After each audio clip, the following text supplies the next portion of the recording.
EPS 95 जिसके लिए लगातार चर्चाएं चलती रहती हैं। हम लगातार मनोज जी के पास आते हैं और उनसे ईपीएफ 95 की अपडेट जानते हैं। अभी पिछली कुछ वीडियो आपने मनोज जी की देखी होंगी, उन्होंने मिनिमम पेंशन यानी एक रकम उन्होंने दी 10,000 की। हालांकि बातचीत 7,500 और अन्य रकम की चल रही है, लेकिन आखिर कैसे ये आंकड़ा बन गया, कैसे 5,000 तक पहुंच गई मिनिमम पेंशन, इसके खिलाफ मनोज जी आप खुद थे, उसकी अब आप बात करने लग गए। और सबसे बड़ा सवाल मेरा ये है कि धोखा आखिर कौन दे रहा है, मेन कल्प्रेट कौन है। बात तो लोग कहते हैं कि इसने रोक रखी है, उसने रोक रखी है, लेकिन वो व्यक्ति कौन है जिसके हाथ में सारी चीजें हैं फिर भी वो उसको रोक के बैठा हुआ है। ये सारे सवाल के जवाब आज मैं आपसे लेने आया हूँ। इन सब के ऊपर क्या कहेंगे? सबसे पहले तो आपने जो 10,000 रुपए का आंकड़ा दिया वो था क्या? देखिए, एक ओल्ड पेंशन के लिए मैं एक स्ट्रीम कर रहा था। ओल्ड पेंशन के बेनिफिट बता रहा था।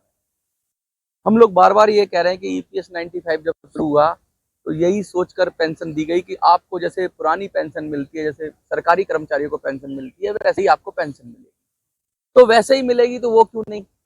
पहला बात ये जहन में आएगी आपके। मैं कहूँ आपको कि भाई आपको फलाने ग्रेटर क्लास में आपको कोठी दिला देंगे, वैसी कोठी दिला देंगे, तो ग्रेटर क्लास वाली दिला दो ना।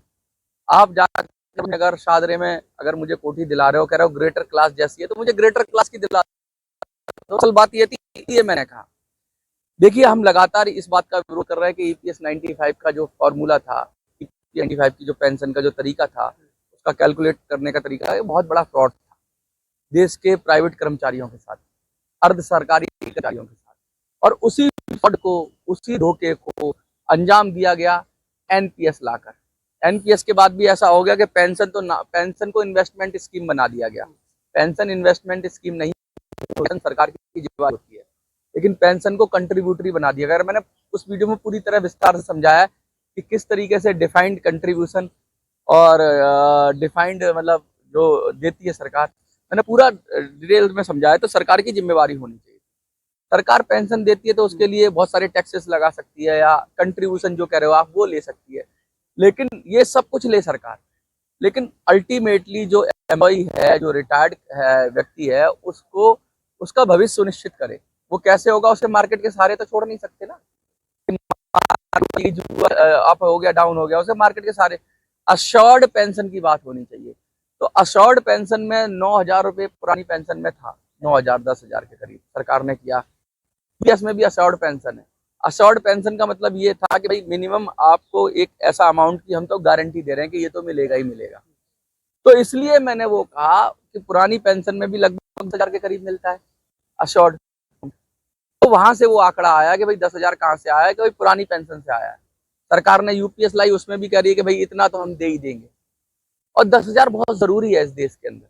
10,000 बड़ी आज की जरूरत है। आज से 10 साल बाद, 20 साल बाद 10,000 की जरूरत क्या पता 10,000 बहुत कम हो जाए, 1,000 के बराबर हो जाए, क्योंकि पैसे का अभिमूल्यन होता है। लेकिन 10,000 इसलिए फौरी राहत के तौर पे। फौरी राहत समझते हैं, एक आदमी को कैंसर की बीमारी है, अब कैंसर का इलाज करने में, क्रॉनिक डिजीज है, बहुत लंबा टाइम लगेगा। ठीक है, लंबा टाइम लगना, 2 साल लग सकते, 3 साल तक। तुरंत उसको क्या कर दिया जाए? तुरंत ये कर दिया जाए कि उसको कुछ ऐसी मेडिसिन दे दी जाए जिससे कैंसर समस्या में जो दर्द हो रहा है, जो उसका विस्तार हो रहा है, वो रुक जाए, जो पीड़ा हो रही है वो रुक जाए। तो ये 10,000 जो है ना, ये आंकड़ा, ये कोई मनगढ़ंत आंकड़ा नहीं है। ये 10,000 का जो आंकड़ा है वो इसलिए कहा गया। 7,500 तो 10,000 तो सरकारी आंकड़ा है ओल्ड पेंशन के लिए। ठीक है, 9,000 10,000, तो 10,000 का मतलब ये है कि जो पुरानी पेंशन, आपने तो वादा किया था कि पुरानी पेंशन की तरह ही, मतलब सरकारी कर्मचारियों की तरह ही। ऐसा तो नहीं है कि टूटी हुई हड्डी है लेकिन लगे जा रहे हैं। पेन किलर तो देना ही पड़ेगा ना, अगर हड्डी टूट गई है तो वो भी एक जरूरी है ना, दर्द से ही मर जाएगा। कैसे होगा? हाँ, प्लस्तर के लिए प्रोसेस ये है, प्लस्तर पे प्रोसेस पे आएंगे। सबसे पहले 10,000 की आपने प्रश्न किया, तो मैं उसी का जवाब दे रहा हूँ कि 10,000 रुपया आप कम से कम दे दो, जिससे फौरी राहत में वो जी पाए, वो अपना जीवन चला पाए। कुछ लोग तो साल 2 साल में ही ऐसी उम्र हो गई, उनकी 2 साल की जिंदगी रह गई, 3 साल की जिंदगी रह गई। तो जब तक तुम फॉर्मूला बनाओगे, उसका इम्प्लीमेंटेशन करोगे, गजट नोटिफिकेशन करोगे, ठीक है, पुरानी पेंशन की स्कीम लाओगे या कोई नई चीज लाओगे, क्या लाओगे आप, तब तक उसको जिंदा रहने के लिए कुछ तो चाहिए। तो वो आप तब तक कहना एक अध्यादेश पारित कर कर भी कर सकते हैं इसको। संसद से बाद में मंजूरी ले लेना। बिल तो आएगा आएगा। मैं तो बिल आने की बात कर रहा हूँ कि भाई पेंशन सुधार के लिए, पूरे देश में पेंशन के लिए लोग परेशान है। अभी अर्धसैनिक ने यहाँ पे प्रोटेस्ट किया है कल। मैंने कवर किया, उनकी भी वही सेम डिमांड है।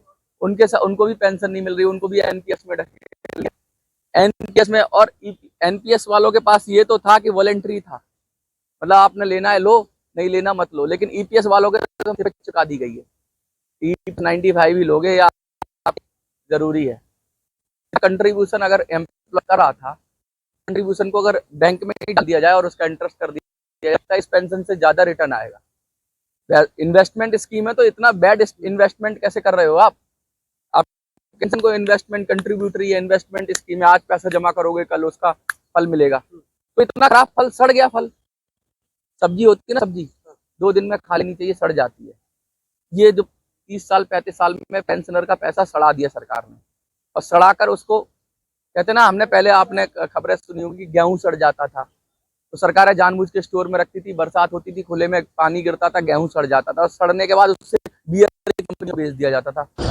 लोगों का पेट खाली था और बियर की कंपनी ने वो सड़ा हुआ गेहूं बेच दिया जाता था, वही उठा लो जानबूझ के। तो क्या ईपीएस 95 के पेंशनर का पैसा सड़ा गया? उनको रिटर्न नहीं मिल पा रही है, कहाँ गया वो पैसा? उसका कोई रिटर्न नहीं आ रहा, लाखों करोड़ रुपया है। अच्छा, पुरानी पेंशन कैसे मिलेगी? हम क्या करेंगे? आप मनोज भाई, आप क्या कर रहे हो? तो सवाल है कि अभी पढ़ा रही है ना, ज्यादा अपडेट कोई बड़ी आ रही है, आपकी एपी आई थी ना, उसके लिए कुछ चर्चाएं हो रही है। देखिए, तूफान आने से पहले शांति हो जाती है गलत भाई। मैं अभी, आप मेरे फोन में देखोगे, एक अभी महाराष्ट्र के व्यक्ति आए, उन्होंने देखिए महाराष्ट्र के जितने सांसद है उनके नंबर दिए, क्योंकि हम बिल लेके जाएंगे तो सांसदों से अप्रोच करना पड़ेगा, उसके जरिए संसद में मानसून सत्र की तैयारी करनी पड़ेगी कि वहां पर हम बिल को मूव करें, अमेंडमेंट मूव करें। अब बिल आया वो भी, उसको भी 1 साल लग गया, ठीक है। लेकिन हम सोच रहे हैं कि मानसून सत्र तक बिल तैयार कर लें, ऐसा जैसे 2 बजे तक रात वक्त वोट के लिए सांसद बैठे रहे, सब बैठे रहे, ऐसा समय भी आएगा कि कभी ईपीएस के मुद्दे के लिए बैठेंगे? हाँ बिल्कुल बैठेंगे, अगर हम इसे बड़ा मुद्दा बना पाए, अगर लोग हमारे साथ जुड़ पाए, लोग हमारी ऐप पर आकर रजिस्टर कर पाए, हमें पता लग पाया। अभी तो कुछ 100 लोग, 100, 150, 200, 300 लोग आए हैं ऐप पर, उससे क्या होगा? 150 जागरूक लोग, उससे क्या होगा? मैंने कहा 1000 लोग आओ। मेरे न्यूज में मैं भी कभी कभी हताश हो जाता हूँ कि लोग बिल्कुल ही, लोगों को इन नेताओं ने पैरालिसिस दे दिया, मानसिक पैरालिसिस दे दिया। उनको लगता है कि वो बिल्कुल बेकार है। एक 90 साल तक, 80 साल तक आदमी काम करता है, अगर वो उसकी दुकान होती है, बिजनेस होता है। ये 60 साल के बाद, 60-62 साल के इनको ऐसा दिमाग में डाल दिया तुम कुछ नहीं कर सकते, तुम नकारा हो। ये दिमाग में, नौकरी वाले के दिमाग में डाल दिया जाता है, पता नहीं। ये तमसिया बन गए हैं, ये कह रहे हैं हम करेंगे। उनको बिल्कुल बेकार कर दिया, उनको गुलाम बना दिया कि तुम कुछ सोचो हम सोचेंगे, और उनको कुछ सोचना, नेताओं को कुछ सोचना नहीं। देखिए एमपी, बहुत सारे एमपी के अभी हमारे एक महाराष्ट्र साथी आए थे, उन्होंने मेरे को नंबर दिए हैं, उनका भी मैं वीडियो भेजूंगा, ठीक है। अरविंद सावंत का नंबर दिया है मुझे, और सुप्रिया सुले का है, नारायण राणे का है, अमित शाह जी का है, नरेंद्र मोदी का है, और शिंदे हैं, शरद पवार, ये बहुत सारे लोग एमपी के नंबर मेरे पास आ रहे हैं। कुछ लोग अभी यहाँ पे जंतर मंतर में प्रोटेस्ट हुआ था, उन्होंने मुझे दिए, कुछ मेरे पास पहले से आए हैं। मैं चाह रहा हूँ इन सबको अवगत कराया जाए, चाहे एक अभी, चाहे वो क्या बोलते हैं, किसी के मुआवजे की बात हो, चाहे पेंशन की बात हो, लोगों के हित की बात पहुंचनी चाहिए ना। बिल के रूप में हम इसे फॉरवर्ड करेंगे। मैं कह रहा हूँ कि बिल हम तैयार कर लें, और बिल तैयार करने में थोड़ा समय लगेगा, क्योंकि एक एक चीज देखनी होगी, कैसे पेंशनर्स को दिया जाए, कंट्रीब्यूशन कितना है हमारे पास, 10 लाख करोड़ है, 15 लाख करोड़ है, ये निकालनी पड़ेगी सारी डिटेल, बहुत सारे आंकड़े जमा करने पड़ेंगे। तो कागज हमारा साथ में पार्टी देगी, कोई व्यक्ति देगा? इसमें तो मैं सुझाव मांग रहा हूँ, मैंने लोगों से कहा कि ऐप ले जाइए, मैं तो काम कर रहा हूँ, मेरी टीम काम कर रही है, एक बार वो तैयार हो जाएगा खाका, फिर मैं लोगों के सामने रखूंगा कि भाई इस तरीके से पेंशन सही बनेगी। जैसे चाहे वो पुरानी पेंशन की बात करें, देखो पुरानी पेंशन क्या पता सरकार ना दे, तो भी पुरानी पेंशन में सारी जिम्मेवारी सरकार की होती है, ईपीएस 95 तो ना दे, लेकिन उसके जैसा आउटपुट तो निकले, पुरानी पेंशन के जैसा रिजल्ट तो निकले। तो कोई कुछ ना कुछ तो बनाना पड़ेगा, कुछ ना कुछ कानून तो बनाना पड़ेगा, उसके बारे में सोचना पड़ेगा, कंट्रीब्यूशन ध्यान में रखना पड़ेगा, कंट्रीब्यूशन के पैरामीटर्स देखने पड़ेंगे कि भाई बढ़ाने नहीं बढ़ाने, पूरी डिटेल में काम करना पड़ेगा। ये बहुत सारा काम आने से ज्यादा मैं ग्राउंड पे काम, जब मैंने ऐप की बात की तो मैंने की ना, जो मैं कहता हूँ वो कर रहा हूँ। अब मैं कह रहा हूँ बिल तैयार कर रहा हूँ, तो मैं बिल तैयार कर रहा हूँ, और मैं कहता हूँ बोलने से अच्छा है बिल ले आऊंगा सब बना के एकदम, सामने, आपके सामने प्रस्तुत करूंगा, आप चल पे आऊंगा, कहूंगा देखो ये प्रावधान है, ये फॉर्मूला है, ये तरीका है, सबका डेटा इकट्ठा करो। इसीलिए तो मैंने कहा था कि भैया सुझाव भेजो मुझे। पुरानी पेंशन जैसी पेंशन ही है, जिसमें अशोर्ड पेंशन वो हो, उसके साथ अच्छा रिटर्न हो, डीए भी हो, अलाउंस भी हो। जैसे महंगाई बढ़ती रहती है तो ये बेसिक फैक्टर्स हैं, ये होने ही चाहिए पेंशन में। लास्ट सैलरी पे पेंशन 12 महीने की सैलरी है, लोगों ने कहा है, ये मैं बता रहा हूँ कुछ हमारे पास जो पॉइंट आए हैं, 12 महीने की सैलरी पे कैलकुलेट किया जाए, ठीक है। सैलरी पे भी अब देखिए, आज आप रिटायर होते हैं, लेकिन फिर 10 साल बाद 15 साल बाद जो सैलरी होती है, और 15 साल बाद जो लोग रिटायर हो रहे हैं उनकी सैलरी अलग होगी, उनकी पेंशन ज्यादा बनेगी, पीछे वालों की कम बनेगी। तो इसका भी सोल्यूशन निकालना पड़ेगा। इसलिए तो 1 रैंक 1 पेंशन की बात होती है फौज में। 1 रैंक 1 पेंशन क्यों होता है? कोई आदमी पहले रिटायर है उसको तो मिलते हैं 1000 रुपया, और कोई आदमी अभी रिसेंटली रिटायर हुआ उसको मिलते हैं 10,000। भाई दोनों ही बुजुर्ग हैं, दोनों की आवश्यकता एक जैसी है, तो कुछ ना कुछ ऐसा फॉर्मूला बनाना पड़ेगा ना कि जिसमें 1 रैंक 1 पेंशन जैसा इफेक्ट आए। मतलब किसी को कोई ज्यादा बुजुर्ग है तो वो छला हुआ महसूस ना करे। हम सोच रहे हैं कोई पैरामीटर, जैसे जो आदमी जितना पुराना होता जाता है उसमें कुछ ना कुछ ऐसे फैक्टर से मल्टीप्लाई कर रहे हैं जिससे वो भी उसके बराबर पहुंच जाए। सपोज करिए आप 1000 हो, मैं एक छोटा सा एग्जांपल देता हूँ, 1000 आप पेंशन ले रहे हो और आप 5 साल तक 1000 पेंशन ले रहे हो, मैं 5 साल मैं 5000 ले रहा हूँ, तो अल्टीमेटली 5 हो गया ना। तो आप में 5 का मल्टीप्लीकेशन होना चाहिए, तभी आप मेरे बराबर आ पाओगे। पेंशनर आप भी हो, पेंशनर मैं भी हूँ, तो वो फैक्टर क्या है? वो फैक्टर क्या, हमें ये देखना पड़ेगा कि देश के अंदर कितने साल में पैसा डबल हो जाता है, बैंक में रखने पर कितने साल में पैसा डबल हो जाता है। तो पेंशन भी उम्र के साथ उसमें एक फैक्टर मल्टीप्लाई होना चाहिए, जिससे कि वो ग्रेजुअली बढ़ती रहे, क्योंकि पैसे की वैल्यू कम होती है। आज जो 10 रुपए में चीज खरीद रहे हैं वो कल 10 रुपए में नहीं रहेगी, वो कल 20 रुपए में मिलेगी। तो जो अभिनय होता है पैसे का, जो पैसे का डाउनफॉल होता है, पैसे की खरीदने की क्षमता कम होती है, खर्चा तो वही रहता है ना। तो पेंशन उतनी ही मिलनी चाहिए। पेंशन तो रुपए में मिलती है, पेंशन मिलनी चाहिए किसमें कि आपकी क्या आवश्यकता है। अगर ऐसे मिले कि मैं आपको पेंशन ऐसे दूंगा कि आप 50 किलो गेहूं खरीद सको, 10 किलो चावल खरीद सको, 2 किलो दाल खरीद सको, इसका पैसा जोड़ के हमने बना दिया। अब ये पैसा बढ़ेगा तो उस समय भी उसके आधार पे अगर डायनेमिक पेंशन हो तो ऐसे पेंशन होनी चाहिए। तो इस पेंशन का मैथ्स गड़बड़ है या फिर इसको उलझाया जानबूझ के? मैथ्स गड़बड़ है, इसका मैथ्स गड़बड़ है, इसके फॉर्मूला गड़बड़ है। एक बात बताइए, ये टेम्परेचर कुछ और होता है, दोपहर में कुछ होता है, शाम को कुछ होता है, दुनिया बदलती है। तो पेंशन हाँ, पेंशन भी बदलनी चाहिए। मैं ये कह रहा हूँ पेंशन, चलो अगर रुपए की खरीदने की हमारा हम विकसित हो जाए और हम 1 रुपए या 100 रुपए में हम सोना खरीद पाए 1 तोला, तो हमारे लिए 100 रुपए भी बहुत है। तो हम पेंशन, आप अगर हमें 10,000 मिल रही है, आप 100 रुपए कर दो, कोई दिक्कत नहीं। अब मेरी बात को समझ रहे हो? अगर पैसे की ताकत बढ़ रही है तो पेंशन कम कर दो, और पैसे की ताकत अगर घट रही है तो पेंशन बढ़ाओ, क्योंकि उसी अनुपात में पेंशन मिलनी चाहिए जिस अनुपात में हमारी रोज पर महंगाई है। अगर महंगाई रिसेशन आ जाता है कम कर दो पेंशन। अभी महंगाई तो बढ़ी रही है, ऐसा थोड़ी ना सस्ता हो गया, कल 50 रुपए किलो आटा था, आज 40 रुपए हो गया, कल 30 रुपए हो गया, तो हमारे को 50 रुपए पे मिले तो हमारे लिए बहुत है। आटा 30 हो गया, ऐसा तो नहीं है ना, आटा तो आगे जा रहा है, आटा भी आगे जा रहा है, डाटा भी आगे जा रहा है। 5,000 करोड़ की शादी करवाते हैं अम्बानी परिवार, और एक दिन में डाटा 20% 30% हाइक हो जाता है, नहीं हो जाता, सब मिलके। तो हम जब आगे चल रहे हैं तो पेंशन भी तो आगे चलेगी ना भाई।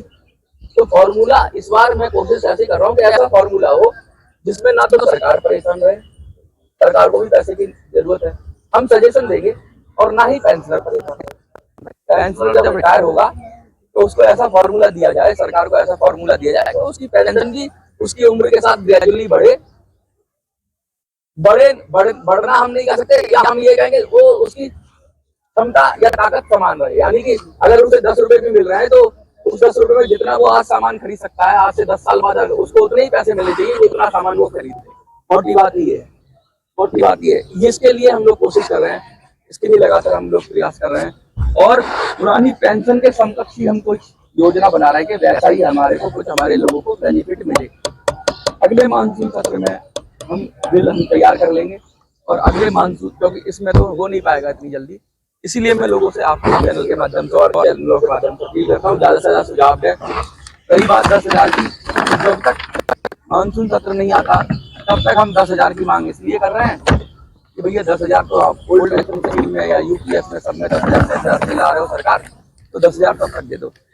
हाँ, आप कुछ कह रहे हैं? चलिए, जब आप बिल बनाएंगे, चूज करेंगे, तो आप हमें दिखाएंगे हाँ। और बात आपकी लगातार करेंगे और आपसे मांगेंगे भी वो बिल आप सब दिखाएं। लेकिन जो आज का सबसे बड़ा सवाल था, हाँ। अब उसकी बात करते हैं हाँ। कि आज मुझे पता चले सबसे बड़ा कल्प्रेट हाँ। इसमें कौन धोखा दे रहा है ईपीएस वालों को, कौन वो व्यक्ति है या कौन वो संस्था है जो आंखों में दिख रहा है। मैं व्यक्ति को बात नहीं करता, मैं नीति की बात करता हूँ, क्योंकि व्यक्ति को बात कर टारगेटेड हो जाए। कांग्रेस भी वैसे ही कर रही थी, बीजेपी भी वैसे ही कर रही थी। ये जो नीति है ना, पेंशनर को बेवकूफ समझने की नीति, इसको बदलना पड़ेगा।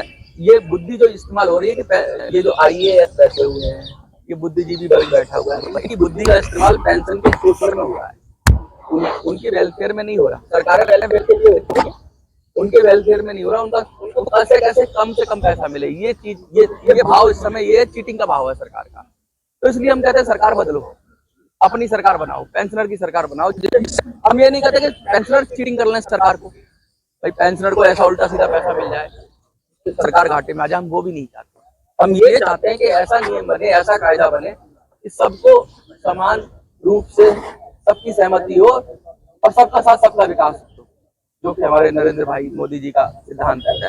वो है नहीं, कहने का कुछ है, करने का कुछ है, नीति में नहीं झलकता। वो सबका साथ सबका विकास नीति में नहीं झलकता, सिर्फ भाषा में झलकता है। हम ये कह रहे हैं कि क्या पता इसके लिए कंट्रीब्यूशन बढ़ाना पड़े, कंट्रीब्यूशन बढ़ाना पड़े। पेंशन इतनी देनी है, अगर पेंशन ज्यादा जाएगी कंट्रीब्यूशन दे, कहीं ऐसा ना हो कंट्रीब्यूशन बढ़ाएंगे जो लोग पैसे से छोड़ दिया जिनको पहले से ही, वो नहीं छोड़े जाएंगे।